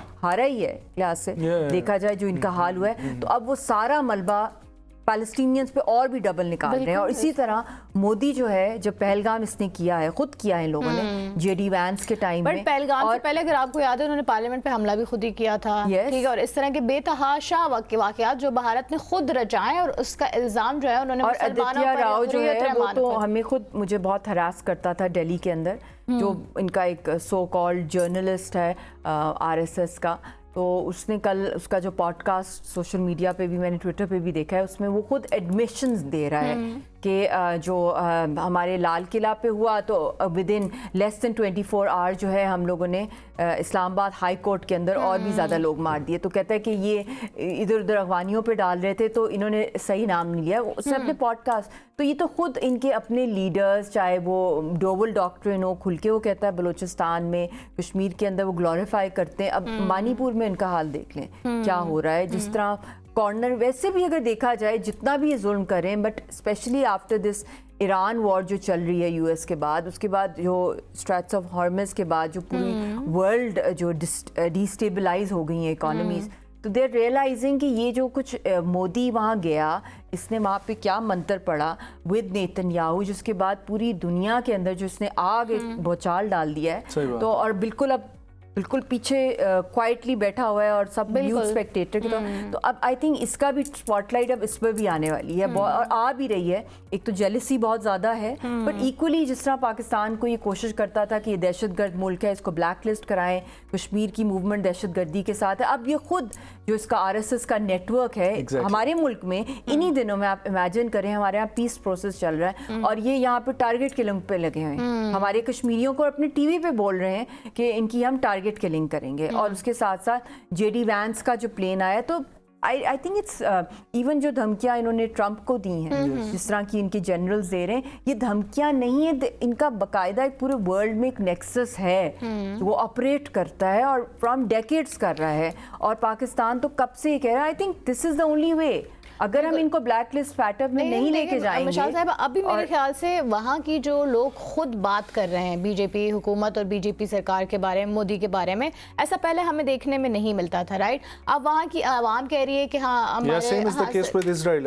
कि ये गलत कर रहे हैं। तो क्या लगता है कि अब फाइनली जो हमारे ह्यूमैनिटेरियन वॉच डॉग्स हैं, जो हमारे यूनाइटेड नेशंस हैं, ये एक्चुअल में हरकत में आएंगे और कुछ ना कुछ होगा? क्योंकि हम 7 दिहाइयों से देख रहे हैं वहाँ पे जुल्म की इंतहा है, ख़वातीन के साथ जो होता है, बच्चों के साथ जो होता है, लेकिन ना कोई चाइल्ड प्रोटेक्शन वहाँ पे काम कर रहा है। इनफैक्ट जो इलेक्शंस वहाँ होते हैं, वहाँ पे भी इंटरनेशनल जो सहाफ़ी होते हैं, उनको रिपोर्टिंग की भी इजाज़त नहीं होती, कवर करने की भी इजाज़त नहीं होती। तो क्या लगता है कि अब ये जो शिफ्ट आ रहा है, हम जो ग्लोबल शिफ्ट देख रहे हैं, इसके बाद से फाइनली कोई इम्पैक्ट आएगा? I don't know, I've always been an optimistic. I don't know कि हमारी लाइफ टाइम अल्लाह करे आए। जिस तरह रमज़ान के महीने में इतना कुछ हमने देखा है और फिर उसके बाद जिस तरह का अनरावल हो रहे हैं चीज़ें, डेवलपमेंट्स हो रही हैं, ब्लॉक्स बदल रहे हैं, जो पुराने एलाइज थे उन्होंने उनको छोड़ दिया है और from a unipolar world to a multipolar world जा रहे हैं। मल्टीपोलर वर्ल्ड में भी बहुत से एडवांटेजेस होते हैं, कोई एक चौधरी नहीं होता बल्कि और अब का ये टाइम है कि अब सब they want to live and let live वाली पॉलिसी है और उसके अंदर to live and let live के लिए सब ने अपना दिखा दिया कि हमने अपना मसल दिखानी है। और चाहे वो पाकिस्तान को जो अंडरमाइन किया जाता था ओवर द डेकेड्स, और काश ये 5 अगस्त के टाइम पे इतना एग्रेसिव रिस्पांस पाकिस्तान की तरफ से काश उस वक्त आ जाता, मगर उस वक्त अगर नहीं आया, अब जब आया है पहलगाम के बाद, तो हमने देखा है कि हाउ पूरा वर्ल्ड झुक गया है पाकिस्तान की बहादुरी पे। तो यही होता है कि आपको पहला पत्थर खुद मारना होता है। ये नहीं कि आप पीछे बैठ के सरमन दे रहे होते हैं या यूएन में आप खाली खिताब कर रहे होते हैं, आपको उसके साथ अपनी माइट भी दिखानी है, क्योंकि अगले ने आपको नहीं सुना। एक बंदा आपके घर में आके कत्ल कर रहा है और आप उधर से बस कोई इशारा करें, don't do this, don't do this, don't do this. That's not how the killer और the rapist is going to stop. So you what you mention कि जो ह्यूमन राइट्स अब्यूज है, जेनोसाइड हो रहा है विमेन पे, पोस्ट कन्वर्जन्स हो रही हैं, RSS कर रही है, मेका बॉम्बिंग्स में ये लोग इन्वॉल्व हैं, चर्चेस को डिमोलिश करने में, मस्जिदों को डिमोलिश करें। तो do you think that they can agree with us अगर हम सिर्फ उनको स्पीचेस की हद तक कह रहे हो, lip service? No, aggressive measures, dossiers to be presented and to be filed in international courts also should be parallel. I think एक लॉफेयर हमें अब करना पड़ेगा। और अब तो climate is in our favour, अल्हम्दुलिल्लाह वी फॉट अ वॉर जिसकी वजह से, और वॉर की बरकत भी हुई जो हमने कश्मीर पे लड़ी। और कश्मीरी इंतज़ार कर रहे थे कि कोई पाकिस्तान की तरफ से भी कोई आके कोई इतना पावरफुल रिस्पांस दे, क्योंकि यूनाइटेड नेशंस तो अब वो कुछ कर ही नहीं सका उस तरह। अब यूनाइटेड नेशंस भी कुछ कर सकता है जब उनको पता है कि Pakistan is going strong. So I think this is the way forward internationally, we should take it in full gear. इंशाल्लाह। अच्छा मिशाल मलिक साहिबा, जो आपकी अवामी राब्ता मुहिम है यस उस हवाले से बताइएगा, और उसमें नेशनल इंटरनेशनल प्लेटफॉर्म्स में कहाँ पर, क्योंकि देखें आपको हमने हमेशा देखा कश्मीर के कॉज के लिए, लेकिन इस वक्त ज़रूरी है ये केस, और इस केस के ऊपर अवामी राब्ता जो मुहिम है, मैं चाहूँगा उस हवाले से आप प्लीज़ यस ये भी एक बड़ा एक यूनिक किस्म का था। जिस तरह नेल्सन मंडेला ने जर्नी टू फ्रीडम स्टार्ट की थी, और एक ज़माने में यासीन साहब ने 2003-4 के अंदर जब पीस प्रोसेस का टाइम आ रहा था, जब आपसे मैंने कारगिल का जिक्र किया, तो उस वक्त फिर international establishment, Pakistan, general Musharraf, Manmohan Vajpayee थे उस ज़माने में, तो पीस प्रोसेस के लिए एक एनवायरनमेंट जब क्रिएट करना था, तो यासीन साहब का था कि सबसे पहले कश्मीरी ऑन बोर्ड हो जिनका मसला है। तो वो ही went from village to village, और उन्होंने 1.5 मिलियन सिग्नेचर्स कलेक्ट किए different villages of occupied Kashmir, और कि भी कश्मीर का मसला कश्मीरियों की उमंगों और यूनाइटेड नेशंस की रेजोल्यूशंस के मुताबिक पीसफुली हल होना चाहिए। तो वो उन्होंने एक पूरा उसका फिर डिस्प्ले किया, इस्लामाबाद में भी आके, दिल्ली में भी हुई, वाशिंगटन में हुई, यूरोप में वो एग्जिबिशंस हुई। तो वो मुझे बहुत इंस्पायर किया उनकी उस जर्नी ने, और उसी तरह नेल्सन मंडेला की। तो हम लोगों ने इसी तरह की अवामी राब्ता मुहिम स्टार्ट की लास्ट ईयर नवंबर में, एक मूवमेंट के तौर पे सेव यासीन मलिक मूवमेंट, और वो भी कुछ टर्किश लीडरशिप आई हुई थी यहाँ पे लाहौर के अंदर, सीनियर लीडरशिप अर्दोगान की और सारे। तो उन्होंने कहा हमने we want to stand with the photograph of Yasin, we are his fans. तो हम एक होटल में थे, तो उधर से हमने एक A4 साइज़ की मेरी बहन ने प्रिंट आउट कराई पिक्चर, और they just stood with that. और उसी वक्त हम लोगों को आइडिया आया कि let's go into the markets with one picture of Yasin, and let's go and let's engage the public, let's not go in the typical वो जो एक जलसा होता है कि आप एक बुलेट प्रूफ मिरर से बोल रहे होते हैं, बहुत से बैनर्स लगे होते हैं, यू लार्जर देन लाइफ, लोग वैसे उसमें उससे घबरा जाते हैं, जस्ट ह्यूमन टच आए। तो we went into the markets, liberty and other places in Lahore, और जो जस्ट वन पिक्चर, तो अक्सर लोगों ने हमें नहीं पहचाना क्योंकि अबाया पहना हुआ था हम लोगों ने, मैंने और मेरी बहन ने, और बच्ची भी साथ थी। तो कुछ लोग आए, उन्होंने कहा जी यासीन साहब की पिक्चर कैसे है आपके पास? तो like I am his wife, ये बच्ची। तो लाइक व्हाट, आप लोग इस तरह आ गए? बिकॉज वो एक कॉन्सेप्ट नहीं है ना लोगों को कि लोग आप एक एक शॉप में जा रहे हैं, कह रहे हैं जी प्लीज़ आप सपोर्ट करें, हैशटैग सेव यासीन मलिक, वो that spread like wild fire, लोग इकट्ठे हो गए, फिर और हो गए, फिर नारे लगने लगे। We took this forward to a lot of markets in Lahore. वहाँ से फिर हम कराची गए, 36 मार्केट्स, हंड्रेड्स नहीं थाउजेंड्स में लोग निकले, and without any projection, without any banners, without any marketing, without any social media पे announcement कि हम यहाँ पहुँच रहे हैं. It was all organic and natural. फिर उसको मूवमेंट में पिच आई, तो फिर इंडिया में भी वो उसकी काफ़ी, हम लियारी में भी गए, हम लोग रंगी भी गए, औरंगी भी बहुत सी, फिर इस्लामाबाद पिंडी में भी बहुत, और खूब नारे लगे। तो फिर वो कुछ पाकिस्तान की पॉलिटिकल पार्टीज़ को भी वो शायद ट्रेंड अच्छा लगा, तो A4 साइज हर जगह, यहाँ पे भी आपको काफ़ी मूवमेंट्स और लोगों के लिए भी निकली, बाहर के मुल्कों में भी इस तरह की A4 size. So we really like one thing, जो आवर फैमिली, जो हम लोग निकले, ये लोगों में इतना जज्बा है तहरीक का, they just want to get engaged in person also, कि हम क्या कर सकते हैं। वो उनके अंदर जो वो है ना कि काश हम वहाँ चले जाते कश्मीरियों को आज़ाद कराने के लिए। तो आई थिंक कभी रमज़ान था, फिर ये वॉर का, अब फिर से हम इसको एक्टिव कर रहे हैं, क्योंकि ऑल ओवर द कंट्री, और इसको इंटरनेशनली भी हम लेके जा रहे हैं। तो इंशाल्लाह it's like a movement, these movements take time. It is very very I think personal, human contact इसमें ज़्यादा। अच्छा ma'am, I know it's a very hard question, लेकिन आप क्या सोचती हैं, क्या एक्सपेक्टेड है आपको अकॉर्डिंग टू द सिचुएशन? भारतीय कोर्ट्स को आप जानती हैं और इस केस की नौयत भी समझती हैं, क्या एक्सपेक्टेशंस हैं आपकी विद द कमिंग डेज और इस केस को लेकर? एक तो सबसे बड़ी बात है कि Kashmir does not fall under Indian constitution, it falls under the United Nations. तो उनका जो भी कोई लॉ है, it does not apply to us legally, अगर देखा जाए। सेकेंडली, अगर उनके अंदर कोर्ट्स के अंदर हो रही हैं प्रोसीडिंग्स, हो रही हैं यूनिलैटरली हो रही हैं, और हमें पता है कि आज तक किसी कश्मीरी को वहाँ से जस्टिस नहीं मिला, बिल्कुल लाशें तक नहीं मिली। तो आई डोंट नो, हमारा तो कोई, और जो ट्रीटमेंट यासीन साहब के साथ हो रही है कि मिनिमम जो था कि उनको मेडिकल ग्राउंड्स के ऊपर हॉस्पिटलाइज किया जाए इन सम ICU और समथिंग, क्योंकि जो main concern as a family हमारी है, और उनकी जो वेल विशर सपोर्टर्स हैं कि हम उनकी लाइफ को बचाएं, उनको मल्टीपल एलिमेंट्स हैं, क्योंकि डेकेड्स उन्होंने गुजारे हैं जेलों के अंदर और मारा पीटा गया है उनको। आई थिंक दुनिया में इतना रिकॉर्ड फिजिकल जो टॉर्चर का है वो किसी लीडर का इस सेंचुरी के अंदर नहीं है। जिस्म का एक एक हिस्सा उनका मेटालिक हार्ट वाल्व है। उनको अर्ली 90s के अंदर जहर दिया गया जेल के अंदर, ब्लड पॉइजनिंग होगी, और वो तब से लेकर अब तक वो आर्टिफिशियल वाल्व चल रहा है, but it's expired from 5 years and it is miraculously अभी भी वो चल रहा है, और वो किसी भी वक्त बंद हो सकता है, तो डेथ हो सकती है। फिर उनको किडनी स्टोन्स हैं, अनहाइजेनिक वाटर है, कंटामिनेटेड वाटर है। फिर उसके बाद उनको सिर में पस हो जाती है, एवरी ईयर उनको होती है तिहार में, और वो फिर उनके बाल शेव किए जाते हैं, दाने हो जाते हैं सारे उनको। फिर उसके बाद उनके लेग में इन्फेक्शंस हो जाते हैं। बहुत सी चीज़ें ऐसी हैं कि मतलब कि ऐसे बंदे को फौरी तौर पे एक स्पेशलाइज्ड ICU फैसिलिटी में होना चाहिए। तो आपके शो के थ्रू भी I would just demand world bodies also to call for a moratorium against this hanging. जो हैंगिंग वैसे भी it's like all over the world, अगर देखा जाए it's like not acceptable, and specially for a political prisoner who has worked so long for peace and for a legitimate cause. फिर उसके बाद hospitalise उनको करना। These are are 2 main concern, and justice I think this is the rarest possibility कि किसी कश्मीरी को Indian court से justice मिले। क्या अल्लाह करे ऐसा हो। अच्छा, मैं आखिर में आपसे पूछना चाहूँगी, तहरीके जदोजहद आज़ादी कश्मीर क्या कहना चाहेंगी?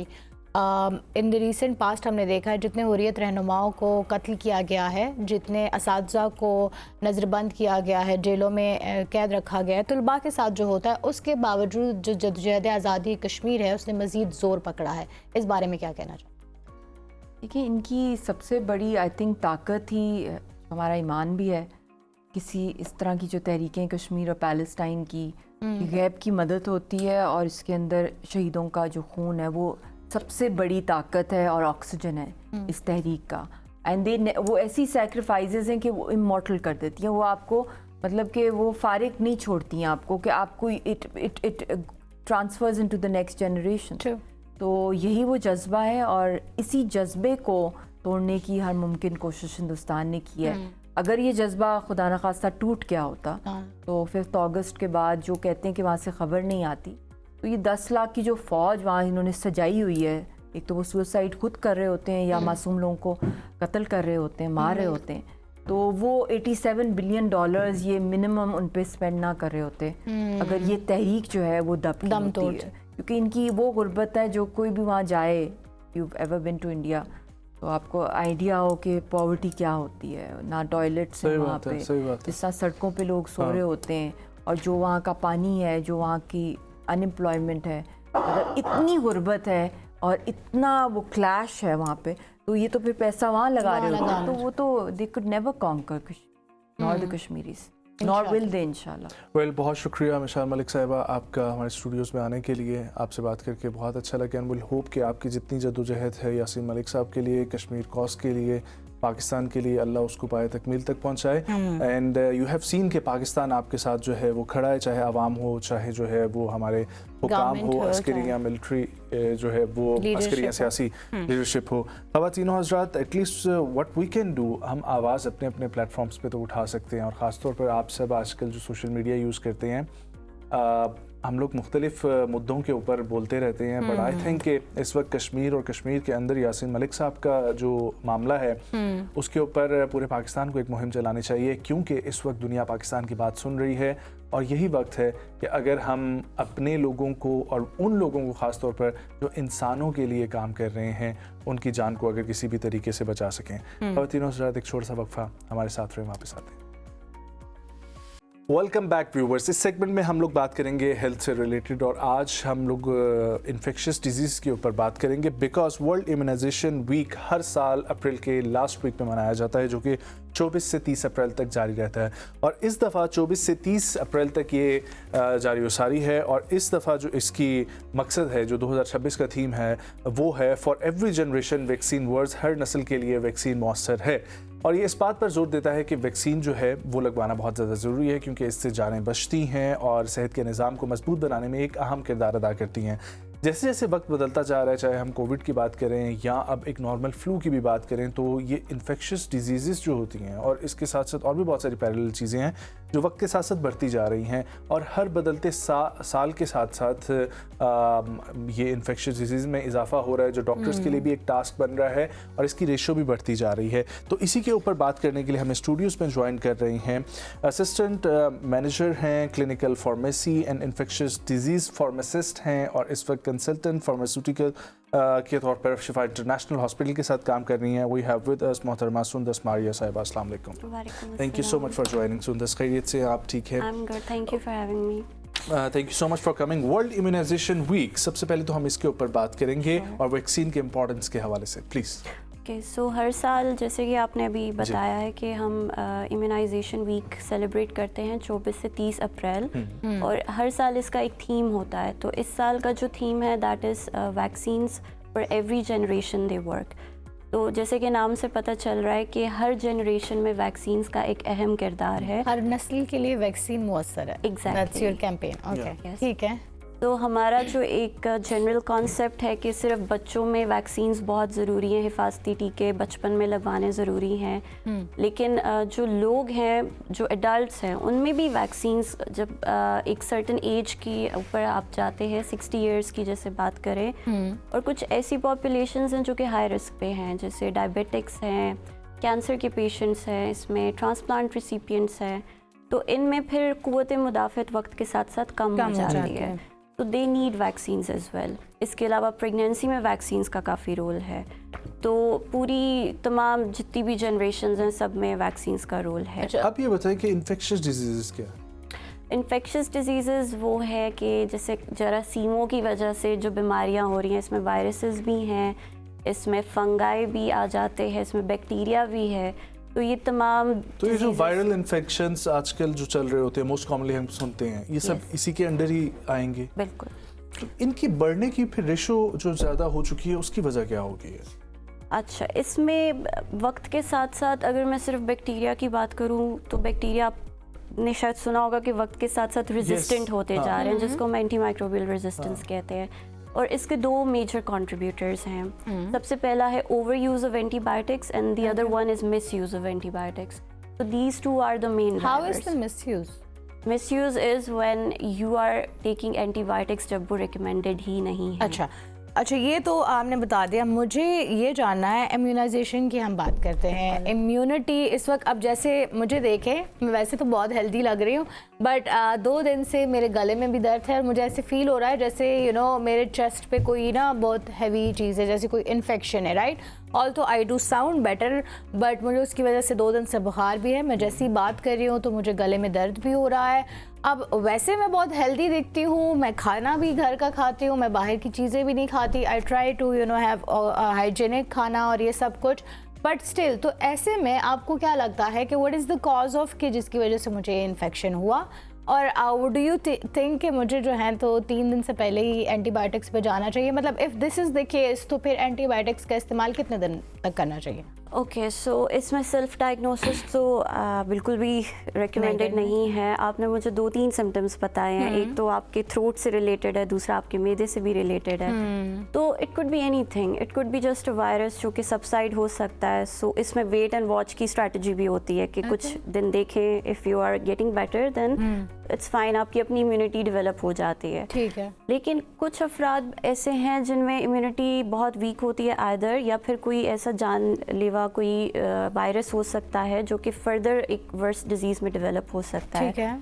तो डेफिनेटली उस केस में फिर आप डॉक्टर के पास ही जाएंगे ultimately, and then doctors do prescribe antibiotics at the end. ठीक है, अब वो चाहे वायरस को कवर कर रही हैं, फंगल इन्फेक्शंस को कवर कर रही हैं, डिपेंड करता है।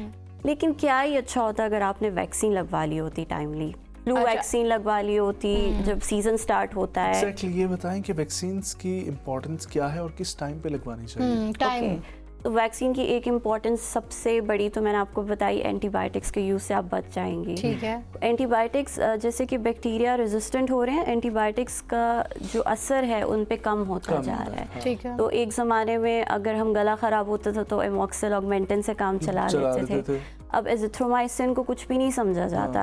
एक मैंने ना पहले ये खाई है ना मैं अब खाती हूँ। Okay, मैं which is very बिल्कुल good. दवाइयों का इस्तेमाल ही नहीं करती। या विच इज़ वेरी गुड, क्योंकि जब हम लोग अक्सर देख रहे होते हैं कि लोग जब हमारे पास आते हैं वो घर में ही दवाइयाँ लेके आ चुके होते हैं, ठीक है। तो फिर उससे भी नेक्स्ट लेवल की कोई ब्रॉड स्पेक्ट्रम एंटीबायोटिक देनी पड़ती है उनको। तो ये चीज़ है कि मिस यूज़ जो मैं कह रही थी, हो सकता है कि वो वायरस है, उस पर तो एंटीबायोटिक असर भी नहीं करेगी, ठीक। तो उसके लिए फिर आपको वैक्सीन का टाइम आया साल में एक बार लगानी चाहिए, इसका स्पेसिफिक Season टाइम start पे होता लगानी है चाहिए या कि कब लगानी चाहिए? अब जैसे सर्दियों का मोस्टली सर्दियों से पहले ही लगाई जाती है, बट गर्मियों का वैसे भी इतना वायरस का होता भी नहीं है कि अटैक करता है। सो डू यू थिंक कि उसके लिए भी पहले से?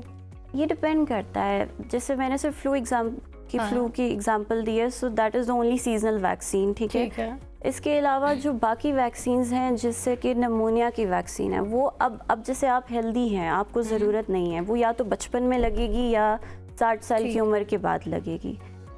इसके अलावा भी रिसेंटली लास्ट ईयर अगर आपको याद हो 2025 में HPV की एक कैंपेन रन हुई थी, और उसके बारे में एक कहा गया था कि इसके बारे में कुछ अफवाहें भी फैलाई गई थी कि ये फर्टिलिटी को अफेक्ट कर रही है, लेकिन वो एक सर्टेन पॉपुलेशन के लिए थी, वो सिर्फ 9 से 14 साल की बच्चियों के लिए थी, तो वो हर इंसान लगवा भी नहीं सकता। हम जिस एज ब्रैकेट में हैं और हेल्दी लोगों की मैं बात कर रही हूँ, उनमें कोई बहुत ज़्यादा वैक्सीन्स नहीं हैं इस वक्त, लेकिन yes, flu vaccine can benefit a lot.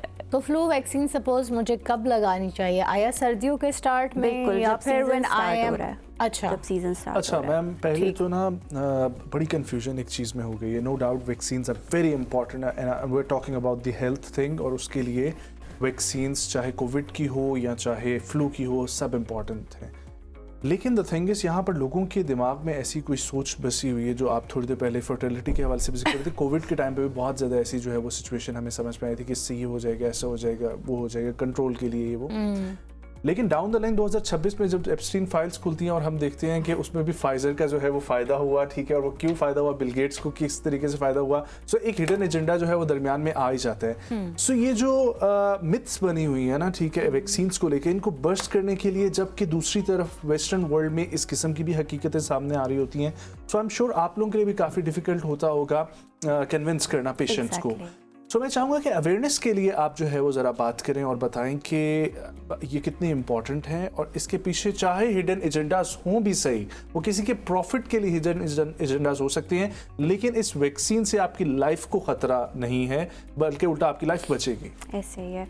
इसमें मैं आपको HPV कैंपेन की ही एग्जांपल देती हूँ कि लास्ट ईयर 2025 में सितंबर में ये कैंपेन स्टार्ट हुआ, और WHO ने हमें जो टारगेट दिया था वो 95% तक की उन्होंने कहा था कि कवरेज होगी तो हर्ड इम्यूनिटी डेवलप होगी, ठीक। लेकिन अनफॉर्चुनेटली जो ट्विटर पे ही कुछ ट्वीट्स शेयर की गई और उनसे अफवाहें जो फैली आहिस्ता आहिस्ता कि ये इनफर्टिलिटी को टारगेट कर रही है बच्चियों में, तो जो कवरेज थी दैट वाज अराउंड 70%।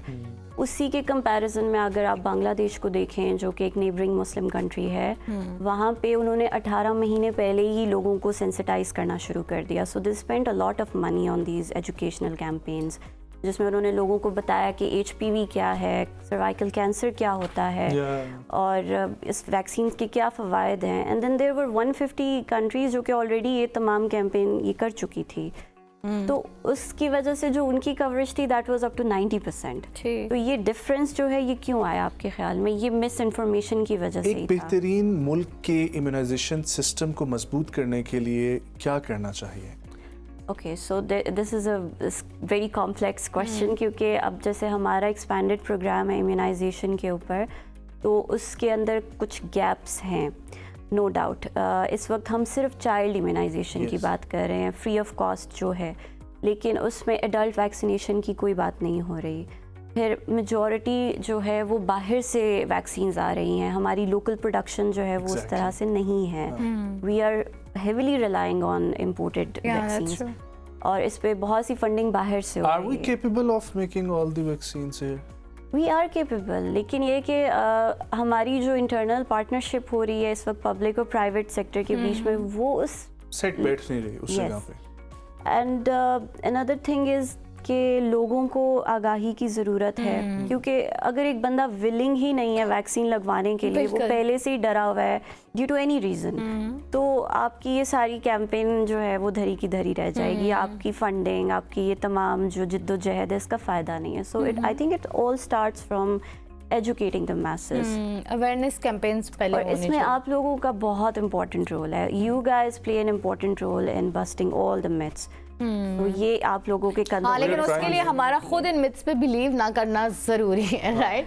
सो ये तो ज़रूरी है, लेकिन मुझे ये बताएं, मुझे अब वैक्सीन कब लगा लेनी चाहिए वैसे? क्योंकि मुझे ना फ्लू बहुत ज़्यादा होता है, सर्दियों में तो बहुत ही ज़्यादा होता है। डेफिनेटली आपको अक्टूबर तक वैक्सीन आ जाएगी इंशाल्लाह। Okay. तो आप, क्योंकि ये हर साल नई वैक्सीन बनती है, ठीक हर है। साल वायरस अपने आप को थोड़ा मॉडिफाई करता या है, दैट्स ट्रू। Mutation। तो जी, इसलिए उसमें। फिर हर साल वैक्सीन जो है वो नई डेवलप की जाती है। आप ठीक। अक्टूबर में लगवा सकते हैं। ठीक। Well, thank you so much miss Maria sahiba for coming and Thank will you hope very कि much, ये जो thank you। हमारा मिशन है ना पूरे पाकिस्तान को इम्यूनाइजेशन का, वो भी किसी हद तक जो है वो हम अचीव करें। ख़वातीन और हज़रात, लास्ट सेगमेंट हिस्ट्री से रिलेटेड, और आज है 27 अप्रैल, और आज का दिन जो है वो मनाया जाता है इंटरनेशनल डिज़ाइन डे के हवाले से। और ये डिज़ाइन जो है 1995 में सबसे पहले वर्ल्ड ग्राफिक्स डे के नाम से मनाया गया, और उसके बाद से इसको ऑन करता है इंटरनेशनल काउंसिल ऑफ डिज़ाइन। और इसमें वर्ल्ड डिज़ाइन में इंटरनेशनल डिज़ाइंस के ग्राफिक्स डिज़ाइंस चाहे हों, उसके हवाले से सनती डिज़ाइंस हों, आर्किटेक्चर हो, ठीक है, डिजिटल डिज़ाइन हो,